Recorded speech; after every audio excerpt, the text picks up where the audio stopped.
All right. Well, today we are here in the CIO studio and we're joined by Jess Morgan-French, who is the Chief Executive of Collaborative Aotearoa. And I think you'd agree that's an organization that's driving some significant change in the health sector, Jess. Absolutely. So you've got a pretty significant background in health management. Do you want to tell us a bit about how you got to your current position and what are some of the things that you're doing when you're there? Yeah, love a good journey or a walk down memory lane. So I first started out in the health system, and I do believe this is a part of a health system we don't ever acknowledge. But I was a personal trainer. I was helping people be healthy. Before I was a prevention agent, helping people in that prevention space. So I started my career as a personal trainer, had a little studio, was loving that, but really quickly realized that the people I was being able to help were not the people that really needed the help. I needed to lean into communities and people who didn't have access to the type of resource that I was becoming. So then I got into health coaching and started health coaching in general practice. And I don't know, but for me, the moment I kind of stepped into that practice and started working there as a health coach was really this sense of community, the sense of belonging, and the sense of going, these are my peeps. These are the people I want to work with in my career. These people are so vocationally passionate about the work that they do. They're trying to help all people within their communities, and they're really trying to bridge this equity gap that I quite obviously saw by working in my personal training studio. So that was my first introduction to health, was working as a health coach. And first and foremost, I'll always be a health coach. And then have kind of progressed through my career in different roles, spent a little bit of time practice managing, and then moved into PHO management, which was really exciting too, because not only at PHO land do you get to, I guess, operate in that PHO space, but you get to have a lot of influence over other practices and support them in their journeys of change. After my time in PHO land, came over to GPNZ and had a really insightful couple years with them, learning. That is where we first met, yes. But great time at GPNZ, learning all of the people within the system, all the politics within the system, and getting kind of acquainted with the current affairs and the current issues and the current challenges that were also perpetuating what was going on in the general practice itself. So really great time there, had some awesome memories and trips and experiences in that space, and met my community even more, my kind of national community, I call. And then kind of landed on my feet in Collaborative Aotearoa. So really exciting to be here. I've been in the collaborative for the last 18 months. And although I started formally as the CEO 18 months ago, I've been in the collaborative since it started, because that little general practice right back when was one of New Zealand's first healthcare home practices. So although kind of all things seem to happen for a reason, right? Where you just kind of land in the spaces you're meant to be. So feeling really at home at the collaborative. It is an opportunity to be able to really drive significant change across general practice in Aotearoa and disrupt our models of care to ensure that patients really can get the care that they need, they deserve, and they desire. That whole issue of wellness is really important, isn't it? I mean, I think every GP's had the experience of you just need to get more exercise and eat better and you'll be fine. 100%. I think, not to preach for pre-cure here, but prevention is cure. If we can prevent illness and if we can support people to be well, that has to be, first and foremost. But unfortunately, we're in a system that's driving acuity, that's driving the other end of that spectrum, and we're, really unwell in the way in which we're managing and treating people in our system. it takes a lot of work to flip a system that's in a treadmill of acuity and of unwellness. And I think, it's a real challenge for all of us in the system to try and iron out that time for prevention and iron out that time for thinking forward or thinking differently around how we might support these people. The introduction of hips and health coaches into general practices have been absolutely fundamental in just having that little bit of resource to support with some of those wellness initiatives that we know go such a long way for the people we're serving. And so that's pretty fundamental to the work that you're doing at the Collab, isn't it? Is introducing those different dimensions, the PO, I think you referred to them as in your latest release. Yeah, so we've got the 5 PO or the 5 pillars, and when I talk about the 5 PO, I talk about the 5 work streams, the 5 things as a practice manager or a practice owner we should be really thinking about driving our practice in those areas.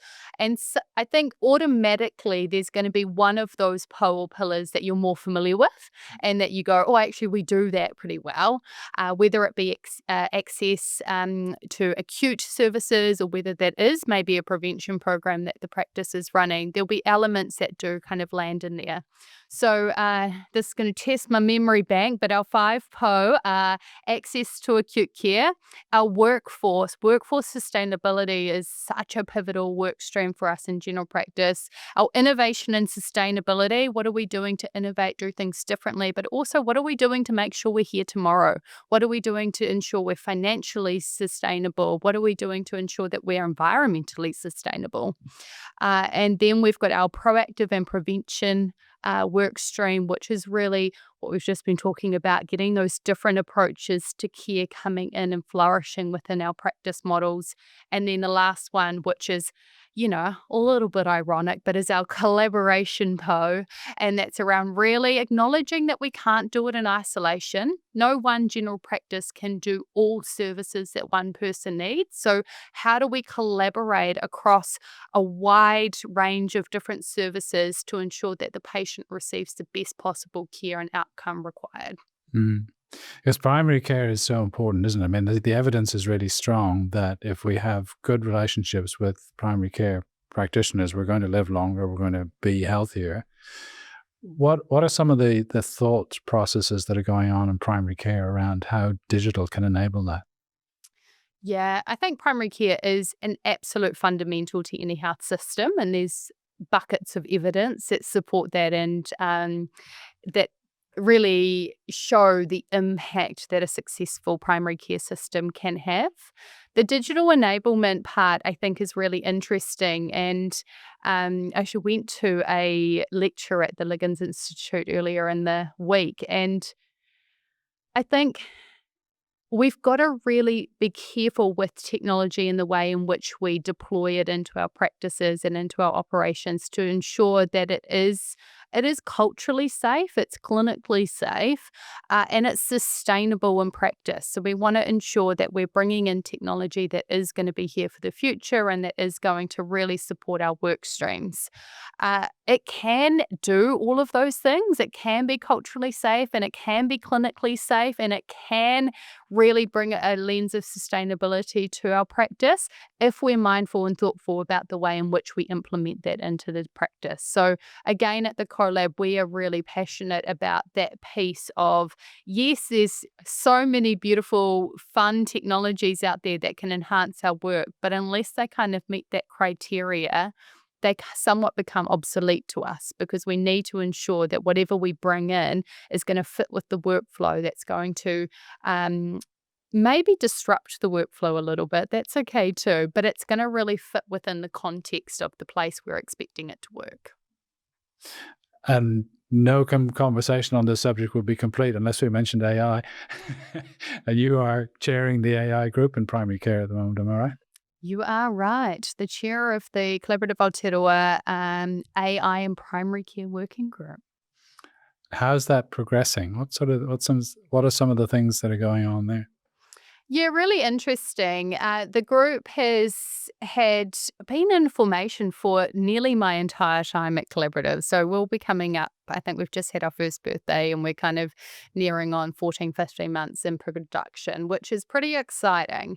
They are a incredible group of primary care leaders and individuals from across the sector that come together to really support one another in the challenges and the opportunities that AI is presenting, and have, I guess, a moment to really discuss them critically and think about how do we do this and how do we deploy this in really clinically, culturally safe ways for our practices and for our environment. We've done some practical stuff, which CIOs helped us with, and doing PIAs and some kind of really practical resources that go with those for practices to ensure that they can kind of mitigate and control the risks that they need to when deploying these tools. But I think the other thing the working group has really done is it's created a community of people who are somewhat curious, somewhat passionate, and somewhat courageous enough to have really meaningful conversations around what AI is doing and how we can kind of direct it in a really helpful way into our sector. Across the group, we've just released our third survey, so we're looking forward to the results on that. We've done 6 monthly surveys in the Ropu, so this will be coming up to our third survey. And this time we're not only surveying health professionals within the system, but we're also interviewing whānau to see what the adoption is like in that space. So we are surveying whānau more to understand their acceptability of AI tools in general practice. And then we're interviewing our providers like we have done for the last year, which is also on their uptake, their use, but also their desires. What do they want from AI? What are the problems that they want it to solve for? And how do we support the digital health space to kind of lean into what the community is wanting and desiring from AI tools? So without giving away any secrets, what are some of the things you're finding in those surveys? I think people want AI to solve the boring stuff. The repetitive stuff. I think that's not rocket science to anyone here. But I think the things that come up repetitively in the survey are things like inbox management, blah, blah, blah, blah. But also there's some desire for this clinical support tools coming through in that space. We've already got note takers that are really well adopted across the system. If you're not using one, you probably should be using one.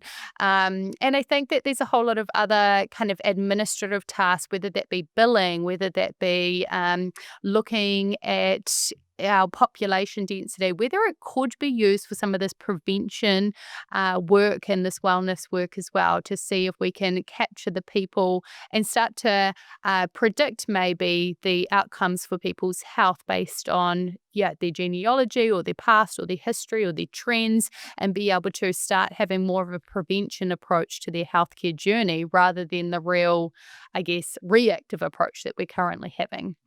So I think that's the exciting stuff in there.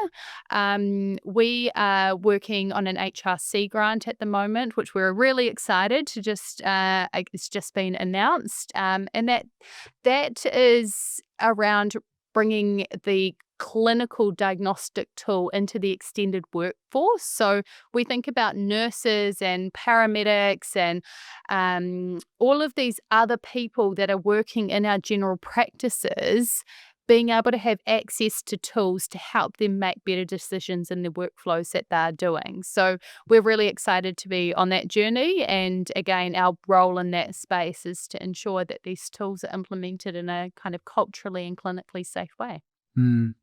Are you seeing a lot of uptake in your practices or in the general, I guess the general practice regime in general? Is that it seems like it was a massive kind of gold rush almost at first. Is there anybody kind of retreating from that now? I don't think I've spoken to someone in general practice land that's not using a scribe, whether that be a free version or a paid version. I think there's still there's a lot of uptake in the scribing space, whether people are dabbling with it or it's fully embedded into their work streams. There is such an appetite and such a strong use case for that across primary care or general practice. What's really frustrating, and I've just come from a practice today that, is exactly this, is we're giving it to our doctors and we're giving it to our nurse practitioners, but we're not giving it to the rest of the people in our extended care team. So our nurses are still without scribes. Our paramedics are often without scribes. And I think people need to start, practice owners and general practice managers really need to start to think about everyone in the care team, not just the most expensive resource at the end of the spectrum, but actually everybody could benefit from these tools, and that all builds capacity into the practice to be able to really serve the population we're serving.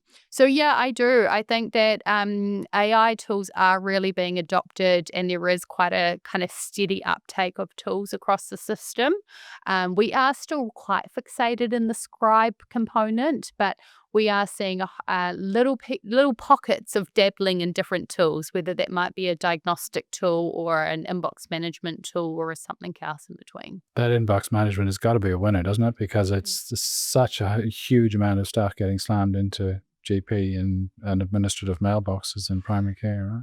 I think absolutely, and there's tools out there today that can help with that. It's balancing again that real clinical safety element to it. So we don't want these AI hallucinations happening, and then all of a sudden we've got clinical information that shouldn't have been filed, for example. So we do need to think about how we maybe, do a bit of a blend of the robotic processes and AI to ensure that we do kind of put in those safeguards, those clinical guardrails around the work that we're doing when it comes to patient information and it comes to, clinical correspondence.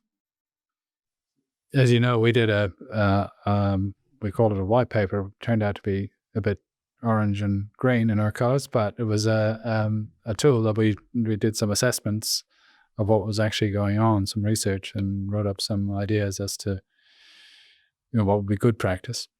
And it sort of reinforced the things that you're saying. So there's actually some really practical, useful stuff already happening out there right now, and you can only see it going up from now. There was a thing on LinkedIn the other day where a GP said, I've actually stopped using the tools because it's affecting how I'm practicing, because in his narrative, he uses the writing of the note as part of his thought process about the treatments and so on.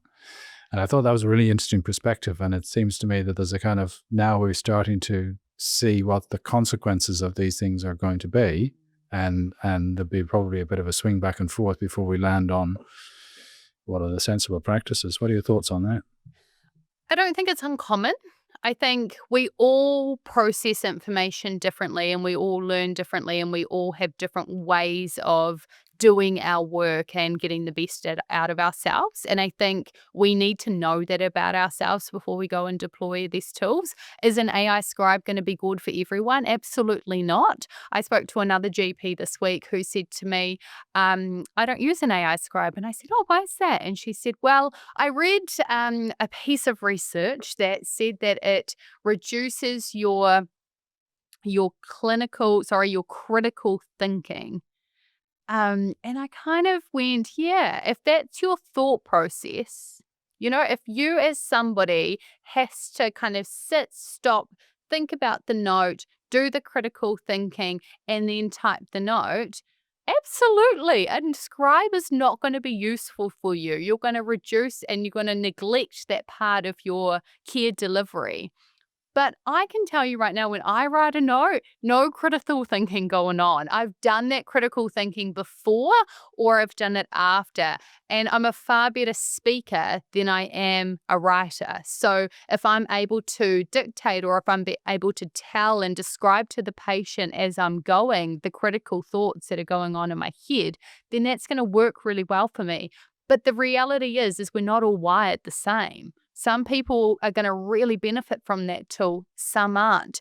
That GP might find a different clinical diagnostic tool really more useful for her in her practice opposed to a scribe. So I think it is really about knowing what type of people we are, how we learn, how we function, how we work, and then deploying the right tools that work for us in that moment. And the one thing that AI can't do is that critical thinking part. Well, not yet. So if we apply, where in the process do we apply critical thinking? And if we can think about that, then we can think about whether these tools are going to be useful for us. So amongst your other talents, you're studying for a PhD, am I right? Do you know what? I've just finished? Can I say finished? Probably not. I have finished my kind of writing of my chapters, and I'm now in the process of merging them all in together into one big chapter. So I feel like I'm calling it the tail end of my journey. But yes, I'm nearly there. Awesome. So you know a little bit about analysis and cognitive thinking in that process, am I right? I do know a little bit about critical analysis. I've spent a good few months doing that. So how do you think, because there's a very interesting discussion going on in education about how education is shifting as a consequence of AI. I was reading an article today about how there are seniors, college students in the US about to graduate who've never known education without AI. Yeah. And it's completely transforming how that sector is operating as well. Have you seen any of that in your studies? I haven't. And to be fair, my study doesn't look into the adoption of AI at all. The only AI I talk about in my research is appreciative inquiry. So maybe in future research we'll have more kind of AI component, as in the artificial intelligence component. But I think I've got two stepsons that are at school, right? 13 and 15. And every day I say to them, it's about what is the critical question that you're going to ask. It's not necessarily about knowing all of the answers, but it's being curious enough to ask the critical questions and to be able to understand and unpack that in your own way. So do I think education looks different? 100%. Absolutely does. Doing my doctorate today compared to my supervisor who did hers a long time ago, our journeys are completely different. As in my journey has been really digitalized and really enhanced by technology in that space. And so education, even from a research space, has changed and evolved so much. And in kind of the consequence of that is that our results are going to look different and they're going to have slightly different elements and lenses to them. I think Denise told me once that when she was doing her master's, she handwrote it. Like we've come such a long way in such a short period of time that we do need to evolve in our way of thinking around education, especially our workforce and primary care. How do we educate them in a really sustainable way and ensure that we're not expecting them just to know how to use these tools? Because although some of them are pretty self-explanatory, unless we really unpack how to use them properly and most effectively, the likeliness of us using 5% of a tool is quite realistic. Yeah, and that's probably where most people are at this stage, right? 100%. Because I think that, well, I'd be interested in your view on this. I guess that the role of learning about what AI actually is and what it's capable of. One of the people that we work with says you really have to spend, several nights until 4 a.m. working with it to actually fully grasp what's going on. And it's not, the superficial stuff is great. Yeah. But beyond that, there's a whole different level. And then there's more levels beyond that too. So the role of education is pretty important, I think. But I'd be interested in what you think.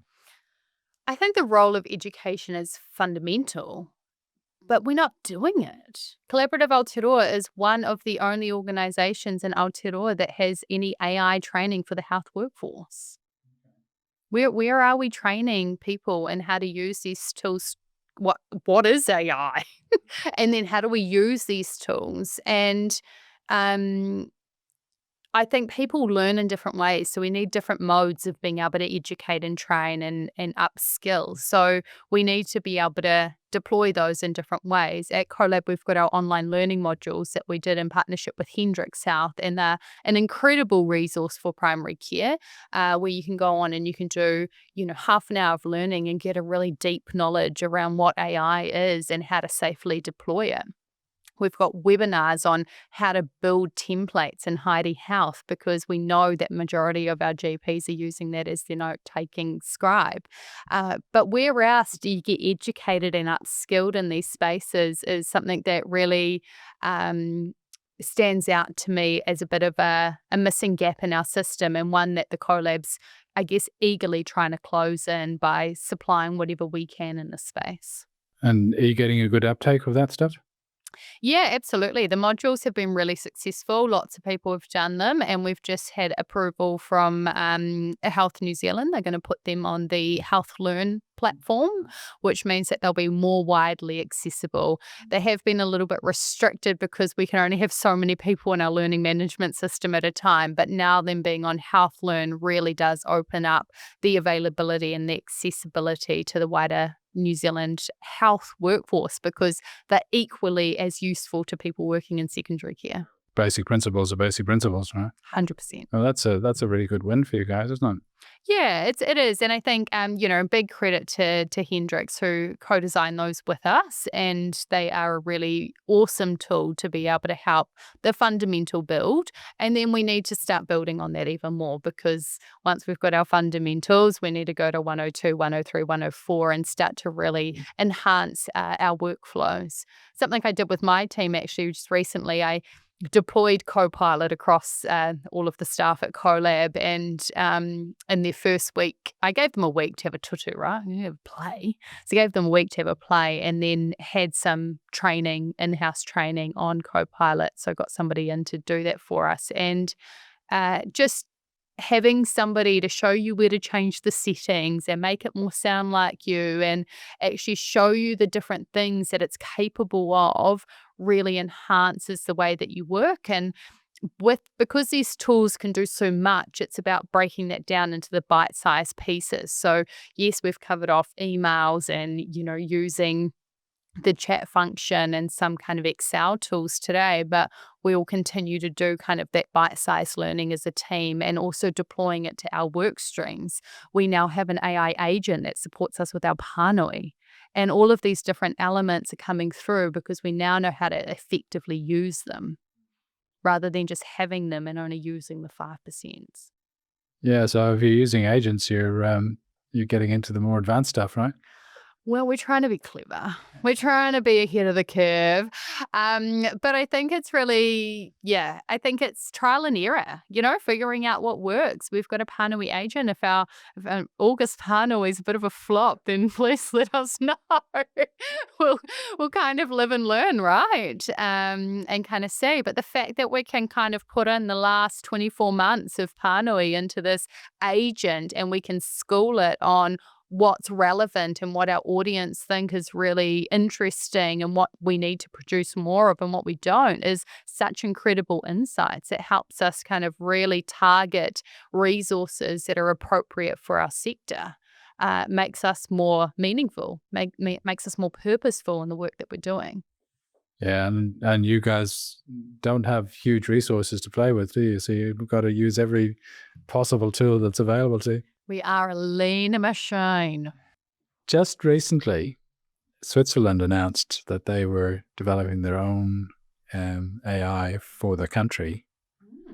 Have we got anything like that on the cards that you're aware of?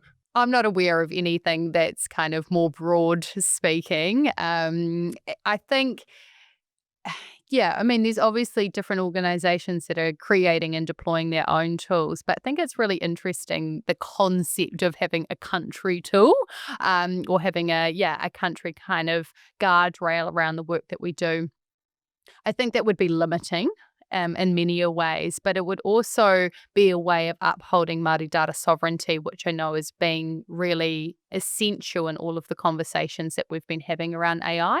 So yeah, interesting concept. Can't say I have a lot of insights, but I do think if we can learn from other countries and deploy that learning in the work that we're doing in New Zealand, that is helpful.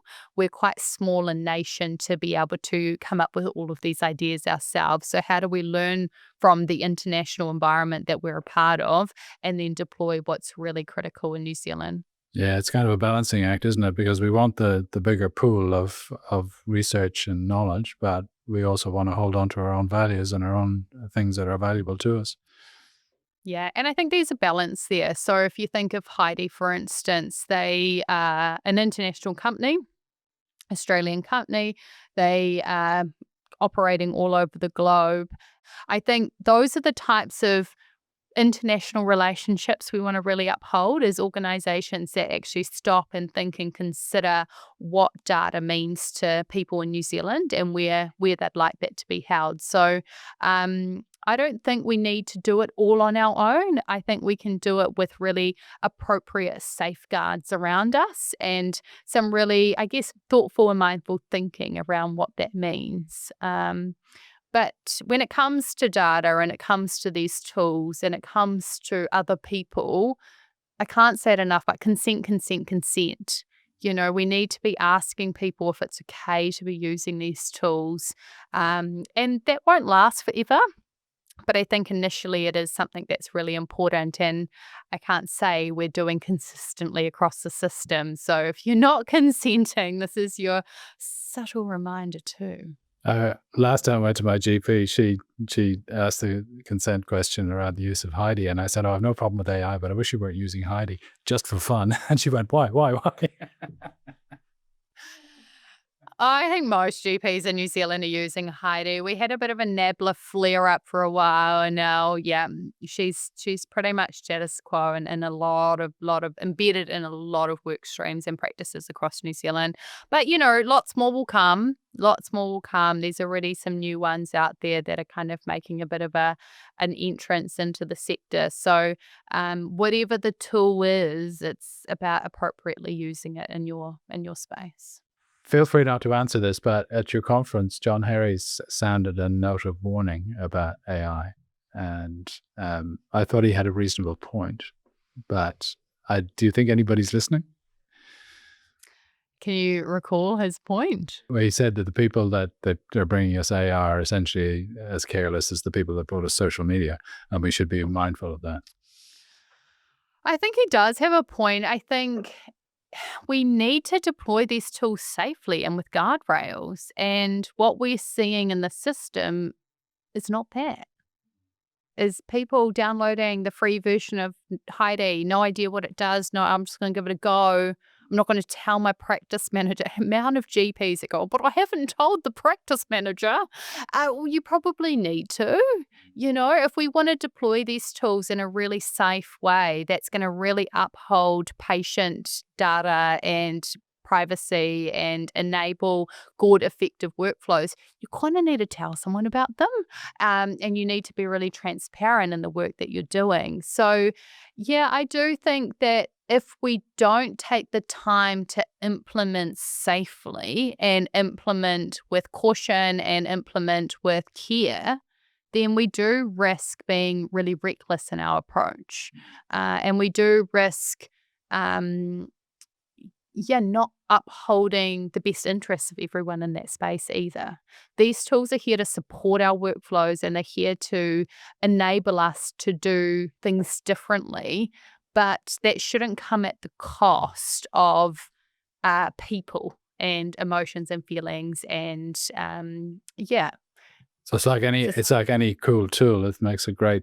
If it's a tool, it's great. If it's your master, it's a whole other thing, right? 100%. And learn to use your tool. You know, if you're a builder, you learn to use your hammer. Yeah, that's right. Use it, learn, kind of put those two things together rather than having these tools that we understand the difference between a hammer and a screwdriver. That can sometimes be helpful. No, if you turn your hand, no, just digital isn't all about AI, is it? And you're doing some other interesting work in the collab at the moment with upgrading your internal systems. We are. Thanks to the help of CIO Studios, we have had some beautiful pro bono advice, which has helped us get to the point that we're at. We only do that for exceptional people, I might add. Oh, thank you. Thank you. We will be grateful that we got put in that box. But it was definitely well appreciated. And yeah, we've got a new resource library that's hitting the streets in September. And this resource library enables us to have a members only area where our members can access all of our resources.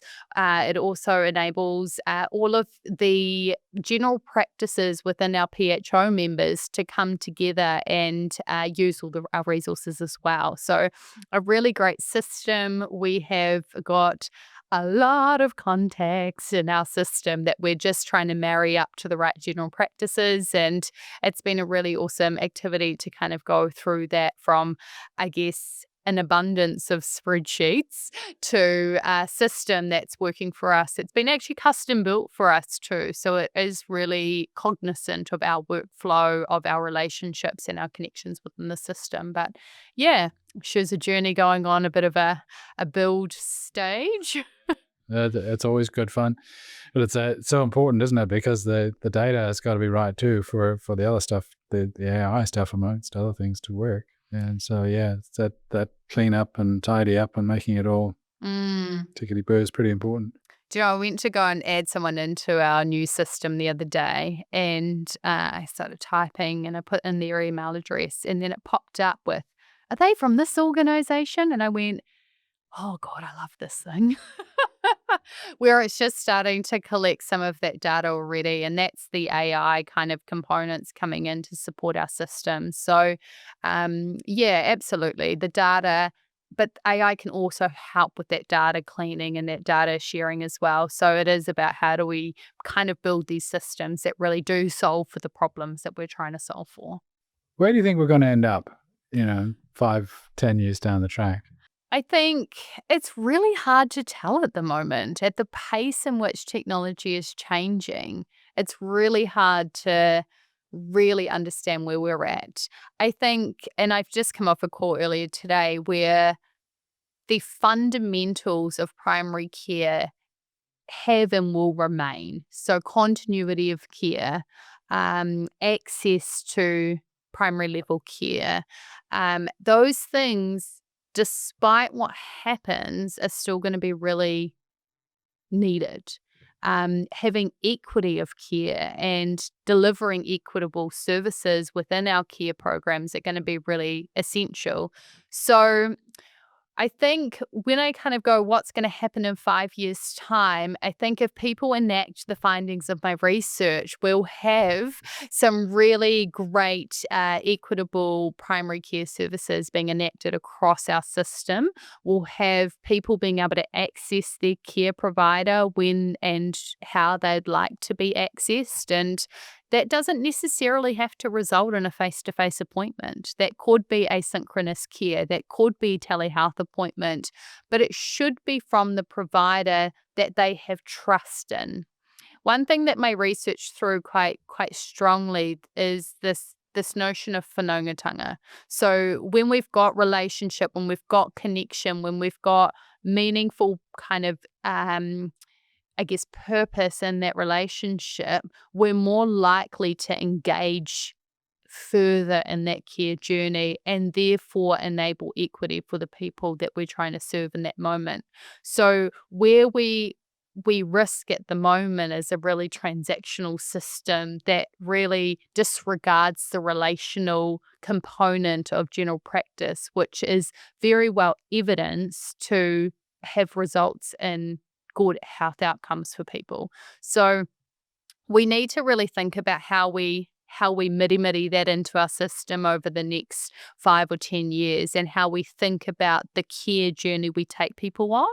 Because if we don't, we really risk exacerbating inequities and throwing a whole lot of people out of our system that really actually need to be in there and need to be cared for in those spaces. So Yeah, I mean, I'm very optimistic about the next 5, 10 years. One has to be when you're going to be here, hopefully in the system, in the grind. But, I just hope that we've got a really happy workforce that is, proud and connected to the people that they're serving. And that I think vocationally in general practice, people give so many fucks about the work that they're doing. So you know, why create barriers around that? Let's enhance that work team culture. Let's really create an environment where people want to work, they want to stay, they want to be.